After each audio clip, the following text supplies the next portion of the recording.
have the copy.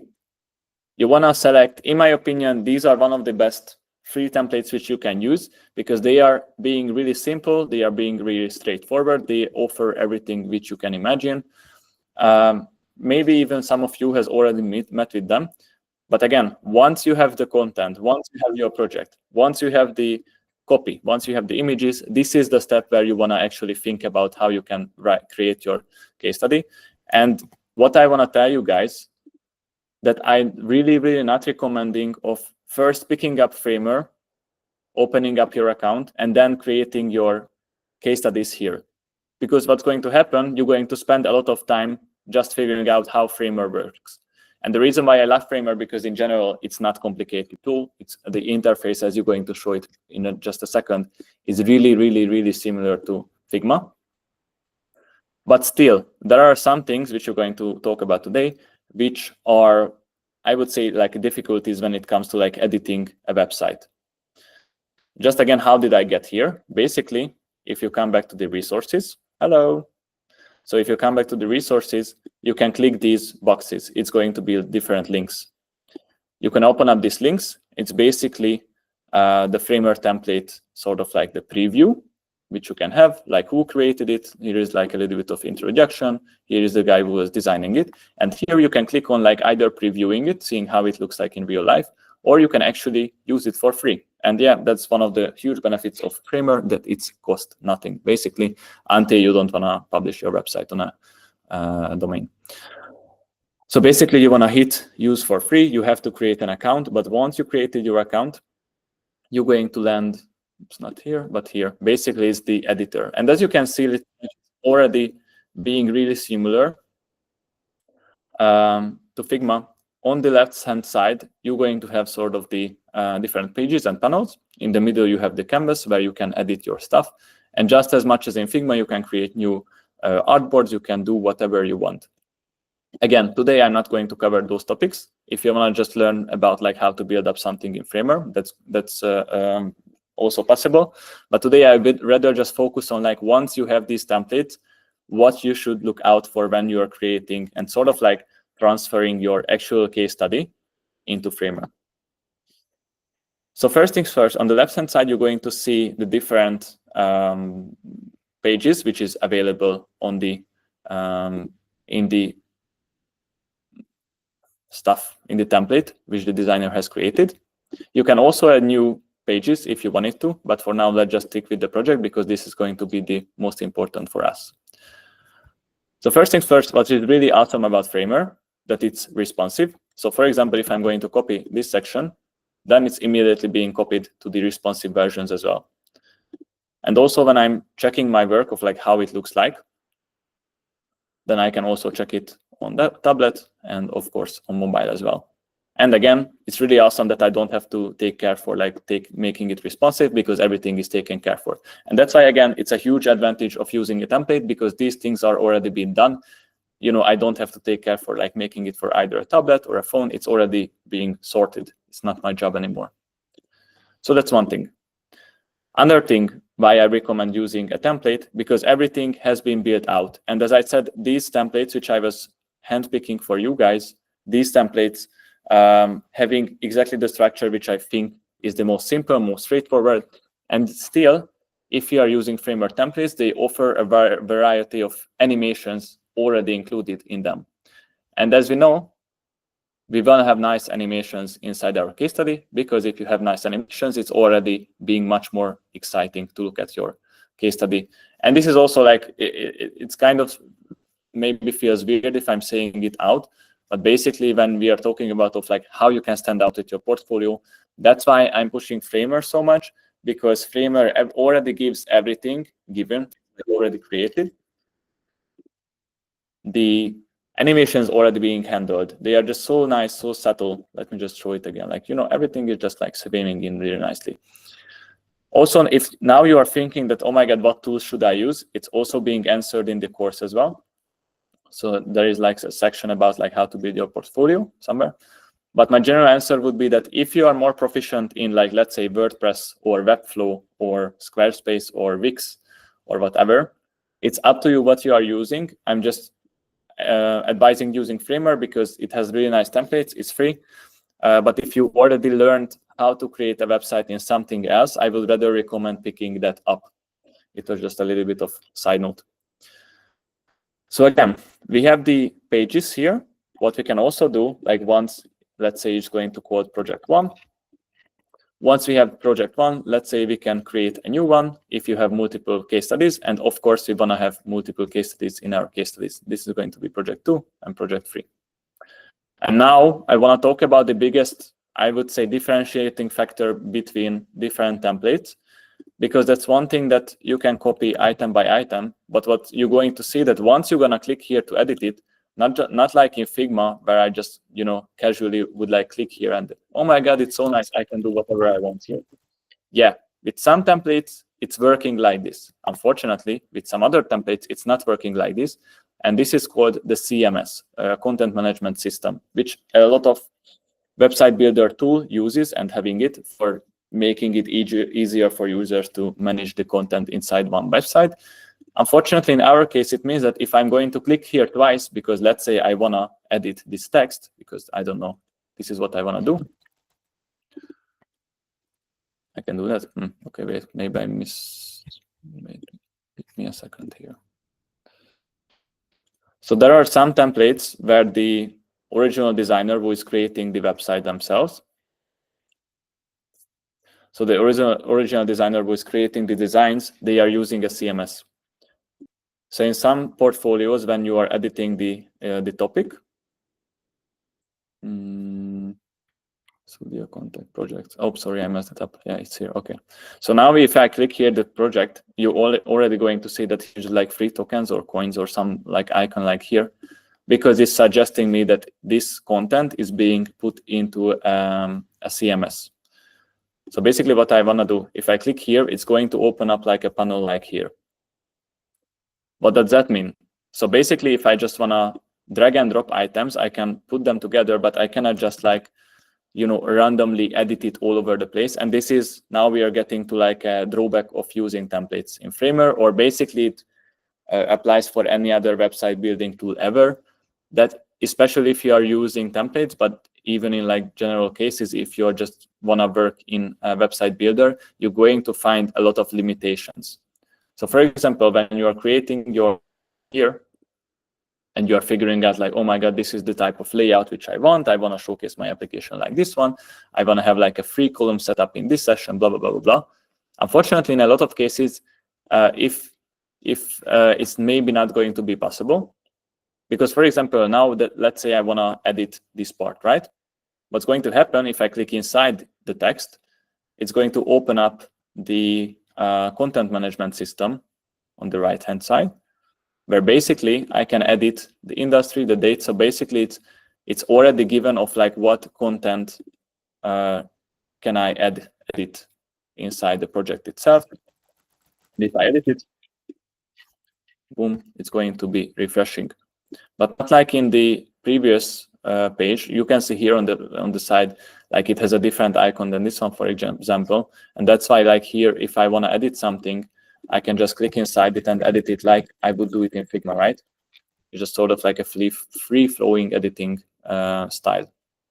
But what's going to happen if I come to an actual work, a project, and here it's going to be included inside the CMS system. So basically my way of like playing around with the design, the layout, is going to be quite limited, actually. And then here comes the reason why I wanted to make today's workshop, because then it's going to up to you if you are fine with like having a sort of like a limited layout which you can work on, or if you really want to make your actual design into a reality inside Framer. So now, again, there are some templates which are using CMS systems, but there are other templates, for example, like Stacky, but even if I go inside and want to edit it, now once I'm going to open up the projects, here it's not going to be included in the CMS. Therefore, I can actually edit it however I want. I'm still going to find some challenges in terms of like editing it. So here is the work. And as you can see here, like here is the project. Now I don't have this icon which I had before. here. As you can see, like here, for example, underneath the project, inside the project folders, it has the CMS icon. That's why if I click in there, it's going to pop up here. It's like sort of the CMS handle, where I can, change the images and the text itself, but it's really limited. And again, it's like sort of like subjective if limitation is like a good thing or a bad thing, because if you are a beginner designer who maybe doesn't have that much design skills as a beginner, maybe it's a good thing that you cannot just play around with items, because this way you cannot really mess up the layout itself. On the other hand, as I said, you cannot make everything into a reality, unfortunately. So it's like quite limited of like what you can do. You can add more text if you wanted to. You can still edit the text inside it if you want to have like more stuff in there, how you want to do things, but still it's quite limited. But there are other templates which you are using, like for example, the Stacky. Here, for example, it's pretty much working in the same way as it would work in Figma. I literally just can grab one item. They are put in using auto layouts just as in Figma, if you're using auto layouts in general. But the point is that here, for example, the editing, whatever I can do is like much more free flowy, or like sort of like more opened. It's not as limited as in the previous template. But the reason why I'm saying all of these things, because it depends on the template and the way how it has been built up by the designer who created this template. So again, you have to find a good balance between the templates of like which templates you want to use, and then you have to compromise on like, okay, for example, Oslo is a really nice template, but it's using a CMS, so I'm not really allowed to like edit in there. Maybe you don't like that much the Stacky layout, but it's offering more variety when it comes to like editing your content inside here. So it's going to be up to you of like, choosing your own battle, sort of, or like what are you looking for. But basically that's why it's important to know, like, when you are gonna use Framer, it's going to take some time of getting used to it. Also, it depends on like which template you are using. Most of them has like a little bit of like learning curve, and also just as like any other tool, even though it's like really, really similar to Figma, as you can see, like basically all of the items are like quite similar to Figma. There are some stuff which is like big at different places, but as you can see, it's like quite similar to what you would get used to in Figma. And that's why I highly again recommend of using Framer, because it's quite easy to pick up. And then when it comes to like just playing around with it, then it's going to be your thing to like figure it out of like how you want to do this and how you can do that. This is something which we're not going to cover today, but the point would be that basically the same way, just as you would be able to do it in Figma, you can actually create a website where you are designing. Again, since it's not Figma, it's not so free flowy, you cannot just like do anything which you want. It's somewhat like a little bit more limited, actually. But still, it's still one of the best tools which I can recommend when it comes to creating your website. But again, you have to get used to of like how you can play around with different items. So for example, this one is being placed inside an auto layout, like a bigger box, and inside the box it's given like how big basically the gaps going to be between items. But again, as I said, it's quite similar to Figma. So basically, these were the points which I wanted to cover today. But just to refresh everything again, this stage of like creating your website is going to come after you already have your case study content, after you have your projects ready, after you have the images and sort of the text which you want to write inside your website, your case study copy. I recommend, actually, I don't think I was mentioning this step in the course, but how I would go about it, and this would be like the best way of doing so, of like once you have the project and you are starting writing out your case study content. Oops, it's not even me. I cannot edit it. Oh yeah, I can. So basically, once you have your project and you want to write out the case study, what you would do is just like literally like writing out your content like this in sections like this one, for example. And basically what you can also do, you can copy all of these things, so you can do it in your own FigJam. And you actually can just like sort of even follow this structure if you wanted to. So again, it's depending on your project. I'm not saying all of the cases should look like this one, but this would be like generally like a good structure to follow. And once you have the copy, which could be inside here, once you have the images, your actually mockups, which could be inside here, then following this one, you can choose and sort of like get familiar with Framer, because then you're going to know of like, okay, what are the different items, what are the different images. And again, most of you are doing that, and this is why I'm saying don't start out by using Framer, and don't like first get familiar with the tool and then you try to put here the text itself, which you want to use. You want to immediately upload your images. It's going to slow down your process a little bit. It's sort of like when we are creating wireframes, right?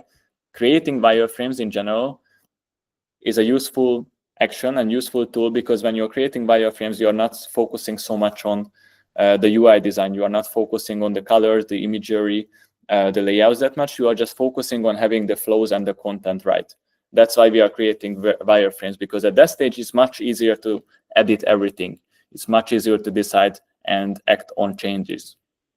It's sort of the similar situation if first you are just making like sort of like a draft, sort of like a first your content, and then you are just jumping. Once everything is done, then you are going to jump into Framer, and then you're going to place your content here and just start playing around with it. Because now at this point when you are in Framer, I don't want you to think about like, oh my God, what my content should be, creating new mockups, stuff like this. I would rather just want you to only focus on like, okay, how do I make different layouts? How do I use the auto layout? How do I figure out the different gaps and styles inside Framer? Because the reason why I think it's like a better flow, because this way you can have these quick wins, which going to keep taking you for the next steps. It's sort of like on the stairs, sort of different steps. But if immediately you didn't even know what you want to write inside your case study, but you're immediately going to jump into Framer and start editing your content, you're more likely than not going to be, what is the right word for that? Not anxious, but like getting sad. I don't know the right word for it in English. But like you're going to have like negative experiences here, and then you're going to get discouraged. Yeah, that was the word which I was looking for, discouraged. And this is really not I want to happen with any of you guys, because most people are never finishing their case studies and portfolios because they are just overcomplicating stuff. They are getting discouraged, unmotivated, and then they're going to stop. That's why I would rather say focusing on first, just creating the draft, sort of the wireframes for your project, creating the content for your project. And then once you get the project and images, then you're going to learn of like how you can use Framer itself as well. So now I was talking for about 20 minutes now. I think that was all of the things which I wanted to share with you guys. Sorry if you were expecting a little bit more. I want to admit it that I'm not like a pro Framer user. I used it myself a few times in my life. But as I said, it's not that complicated. The main thing which I wanted to cover today is like the differences between some of the templates itself. For example, this is Oslo, a free template again. But here, right, if I want to come here in, I need to use the CMS system. But in other cases, it's being really, really strict with like what I can do here. But for example, in the Stacky one, I can do almost anything which I want. I can basically like edit if it would be in Figma, right? I can do anything. So basically with this one, we're going to jump into the Q&A session. We already have a question for Ray. So you suggest is to do the design first, then when you are done with the wireframes, learn Framer by playing around with the software. Yeah, that would be the idea, because actually like once you're gonna start playing around with it, especially if you know Figma already, it's not going to be that much difficult of like playing around with it and figuring out how it works. Although if you started before you even have the content, again, you're just going to waste time, money, and energy. Oh yeah, by the way, this is also something which I can show you guys. So basically, as we discussed, Framer is a free tool, right? until you have too many pages. So basically you can have like for free, I think you can host like a 1-page website. Even like this one, I can share it with anyone, which is really cool. Now I think it's published.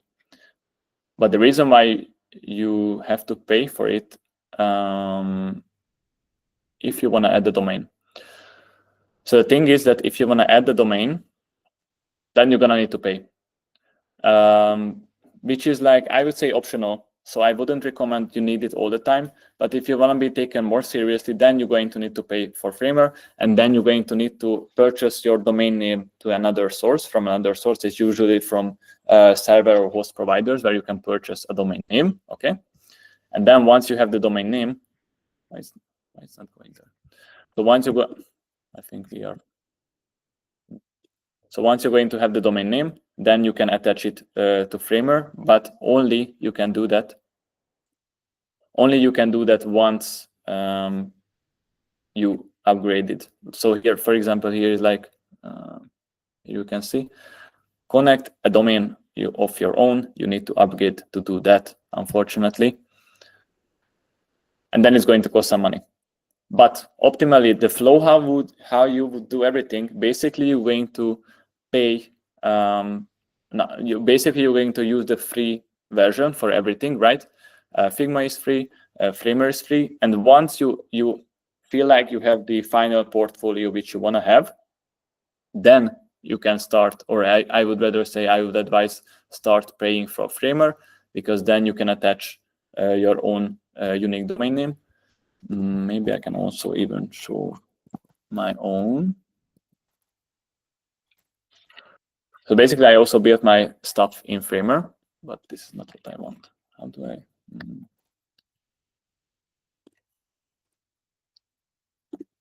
Just give me a second. Go to dashboard. Yes.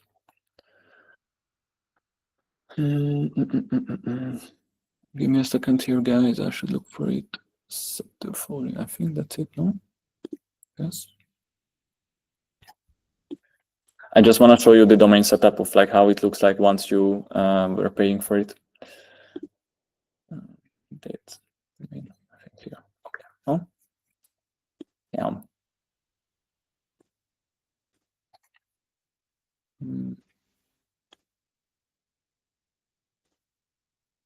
It's here.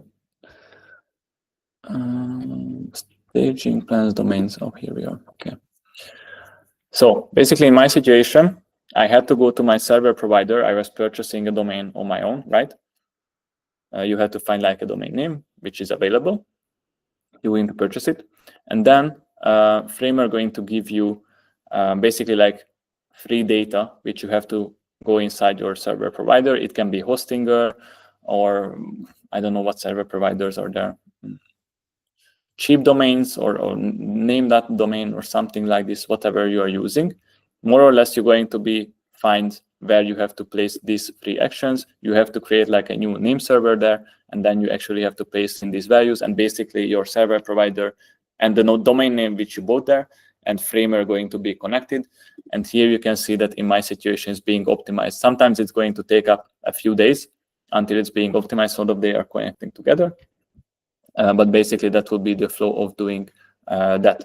Because in my situation, as you can see, HTTP as double dot slash slash blah blah blah UX bind UX dot HU, and then you're going to have like a nice looking domain like this one, for example, which is looking really official, really seriously. And then again, if you are following of like creating your portfolio flow, you would only do it once you are finished with everything, right? Once you already have your case study content, once you have the images, once you build up everything in Framer, once you are done everything basically. And then this would be the really last step of like actually start paying for it. Because yeah, if you want to take your chances a little bit higher, because to be honest, I think the Framer domain by itself is not terrible. It would be like whatever that name, numbers, and then Framer app. It's not terrible. It would be something like this: maroon/interaction/ blah blah blah. That's Framer.app. It's not terrible. Obviously, it's not the best, but still, it's like much better than nothing.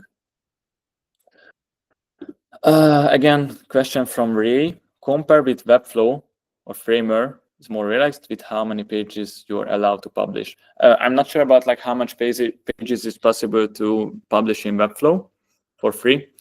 Only thing which I know about Webflow, and I'm saying it after I was using Webflow for a while as well. The reason again why I push Framer so much for you guys and why I sort of advocate it, because Webflow is like quite complicated compared to Framer. Everything is more complicated. It's true that you have like more freedom there, but definitely the learning curve is like much higher than in Framer. Yeah. Any more questions, guys? I think there's a time when we can discuss. If you are new here, you can ask basically anything right now, whatever you want. It's up to you. Or you can ask anything related to this topic of like creating your website, writing your copy, case study, stuff like this. But generally, this was all of the things which I was thinking sharing with you guys today, because these were the things that like when I was doing with my other students of like creating the website, these are the things which we mainly need to look out for, because there is also like a plugin which is called like Framer to Figma, or sorry, Figma to Framer, something like this, which I haven't used honestly. It's like Figma to Framer. Oops. Give me a second here. Oops, no, that's not one. That's it. So basically what you can do with this plugin, that once you're going to have a Figma design, you can literally like convert it out and then you can transfer it into Framer, like an actual Framer website, which definitely not going to work as seamlessly as we want it to work. I think I tried it once. It was quite, yeah, I think the groups, especially auto layouts, wasn't working that well. So it's something which you need to look out for. I think in our situation is not that relevant, and the reason that's the reason why I wasn't really talking about like how you can actually use Framer, because I don't want you guys to like spend too much time of creating your website or portfolio, I would rather say, because the reason why you're going to get hired is your portfolio content, indeed, not the website builder which you are using. And that's why I'm advocating Framer again, and that's why I was collecting all of these basically information here, the structure, the templates which you can use, because if you're following this one, in my opinion, by designing, by learning with others, by creating websites and portfolios in my past, this would be, I would say, the easiest path to follow, of like first creating your content, having an easy website builder tool like Framer, and then building your website inside it. Yeah, that would be it, I think. All right. Okay. Any question by anyone? How do you feel about portfolios with strong personal branding and more exaggerated design? Do you think it's necessary to do something extra or keep it basic? This is coming from Jonas. Hey, Jonas again. To be honest, I'm not against personal branding. If you know how to do personal branding, that's fine. Also, showing yourself in your portfolio can be a benefit. On the other hand, what I think and what I also advocate, that your portfolio's job is mainly to focus on your work. And if you are looking at, or you actually going to go through all of the templates which I collected here, most of the templates is basically just like having a title and then having your work immediately, or even like having a title, having your work, having a title, having your work. And the reason is because all of the recruiters, designers who ever going to come across your portfolio pages or website, they almost only or mainly curious about your work, like what can you bring to the table. If you guys are looking or checking my free course, which is being shared online in the community, I'm talking a lot about that recruiters does not have too much time on their hand, right? They're not spending much time on like figuring out who you are, what you do. They are curious about if you can check the boxes of, are you a good enough designer? Do you know how to design? Do you know the design process? Can you make nice looking screens?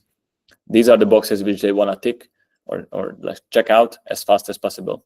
And if you are like spending at the beginning of your case study or portfolio website, you are spending a lot of extra time not focusing on your work, but rather just talking about yourself, your skill, like who you are, what you can bring to the table. It's not going to be really beneficial, because what you want to do, you want to go to your work straight as fast as possible, because this is what people are looking for in your website. They just want to see your work. They just want to see like what is your process, how you are building apps, how they are looking like, and that's it. And then once you're going to land those interviews, then you guys can talk about of like who you are, what you do, what is your personality, how do you deal with this, why you are a nice team member, whatever. But just in general, the goal of the portfolio is showing your work. Basically, anything else inside your case study is going to be a waste of place, waste of time, in my opinion.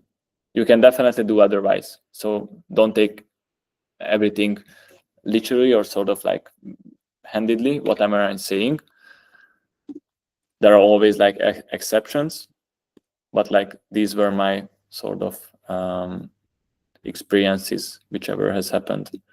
Or even like when we were hiring for our company, you know, to be honest, like, and even if it sounds cruel, I'm not curious about the person itself in the first round. I just want to see like, is he a good enough designer, or is she a good enough designer? If she is a good enough designer, then we can transition to the next stage where I want to know more about them. But in general, no. The reason why in the first place we are creating a case study in the first place, because we want to showcase our work, right? That's the main objective of the case study, of showing your work, basically.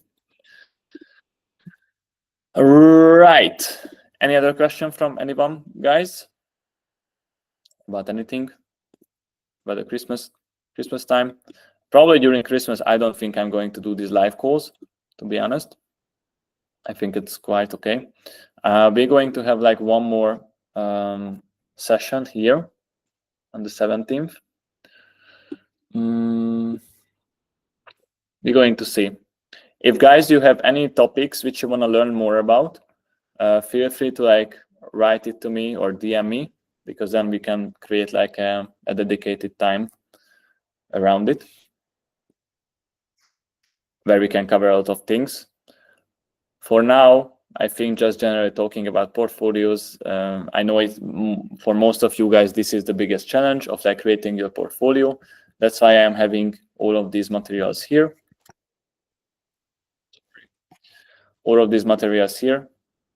And also here's a few announcements.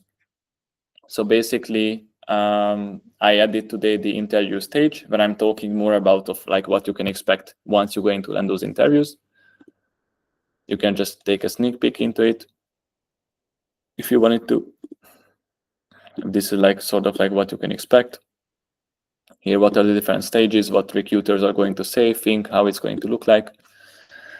It's being added today.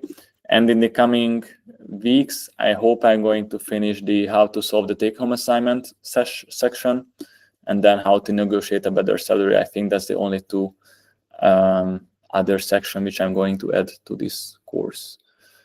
But just in general, I know it's a lot of content and a lot of time to like go through it and then actually do the actions, which I say in the stuff, and like using even the resources file. But just by using these and like following sort of like a structure, I can guarantee you guys it's going to be much faster, because the reason why this whole thing, why we are here today, because most people, including myself, and I was like a junior designer, I didn't know the process, I didn't know the steps, I was just doing like whatever I thought is important. So that's why this would be the general way of like getting hired, of like first creating your portfolio, right? Creating your CV, optimizing your LinkedIn, learning how you can apply for companies, doing the interviews, and then solving the take-home assignments. But even in every step, there are like different challenges which you have to overcome. So if you have any challenges or like particular topics which maybe I'm not covering in the course, or maybe you're curious about and you want to learn more about it, then feel free to message me, and maybe we can create like topics around it. Also, one cool feature here in the school group, once you finished up like a video or like a session, then you can click this icon here, mark as completed, and then it's going to show you like, oh my God, how close you are to the end, for example. This is also like a nice way of like checking your progression and seeing of like where you are with your progression. Okay. What else? Framework course. Yeah, I also wanted to, I don't know like how deep I'm going to go inside this Framer course, but at some point I'm going to add like a new course about working in Framer. I'm not sure what I'm going to cover it in exactly, because again, like this group's goal is not to learn how to create websites in general and how to do that, but rather just how to use Framer for creating courses, portfolios. So this is probably what I'm going to be focused on there. Also, I noticed by talking to a lot of you guys, I noticed that for a lot of you guys, the bottleneck, the main problem actually in terms of like building up a portfolio is not necessarily the lack of knowledge of like how to do it, but rather the fact that you guys don't have projects which you can include in your case study. So there will be coming like sort of like a brief explanation of like how to find a good project idea which you can work on, and what would be like a general outline of creating a project yourself on your own if you have full time, or either if you don't have that much time during your week. Because I think it's quite obvious, but the thing is that if your work is in general like shitty piece of work which you could include in your portfolios and case studies, then it doesn't matter how cool your portfolio and case studies are, how well the content is written, how nice mockups you are building. If the mockups themselves, if the screens, like here, I mean this one, if the general design work is not good enough. And you know, there could be multiple ways of like how it's not good. So maybe the UX design in general is just like flawed. It's not good. But the bigger problem is when you're actually like the UI designs are not good enough. That's the bigger challenge. And again, that's why if you come to the classroom, if you come to the course itself, come on. If you come to the course itself, that's why the first session is getting better at UI design. I'm explaining it briefly here. That if you are just not good enough in UI design, it doesn't really matter like how cool your stuff is, your portfolio. No one is going to be curious about you. That's why first having if you're going even backwards, then you just want to have like a good project idea, right? A good project idea, which is actually like a problem, which is hurtful for people. So actually like finding a good problem and then finding a good project idea around that problem. And then you want to solve that problem with design tools. And then solving your problem with design tools is basically going to be the story which you can put inside your case study, right? But again, having a good problem and having good designs is like essential for having a good case study and a good portfolio in general. All right, guys. Yeah. If there is no more questions, I'm just going to say goodbyes for today. If you have any questions or comments right now, feel free to add it in the chat. Happy holidays, everyone. Hey, absolutely. Happy holidays. But still, on the 17th, we're still going to meet for one more time here. I think the next definitely the next 2 days, weeks, we're not going to meet. I think the next time is going to be maybe 7th of January. I'm not sure. I don't know. We will see. Okay. I don't know. We will see. But definitely next week on the 17th, we're still going to meet. We're still going to do something. I don't know what yet. So that's why, guys, I'm looking for suggestions of like what you want to learn more about. Maybe I can create like more like an explanation of like how you can actually create a project if that would be interesting, and how to find like a good problem which you can work on later. If that would be interesting, then let me know. Probably this is going to be the idea. Or maybe if you want to learn more about just like how to write a better case study copy, also let me know in the chat. I'm probably going to put like a vote there. Okay. All right, guys. If there are no more questions, I'm going to say my goodbyes for you. Happy holidays for everyone. Thank you very much for spending this precious hour of yours with me. I hope you learned something, and I hope you became a little bit smarter than you were like an hour ago.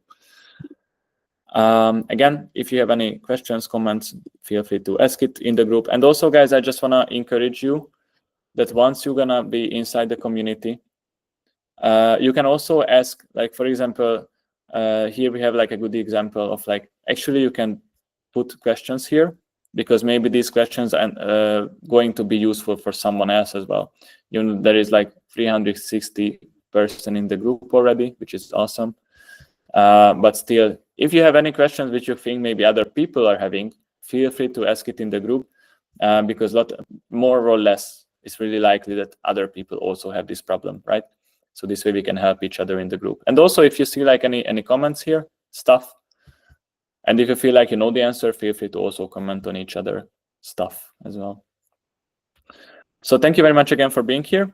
See you later, guys. Have a nice holiday, and catch you soon. All right. Take care. Bye-bye.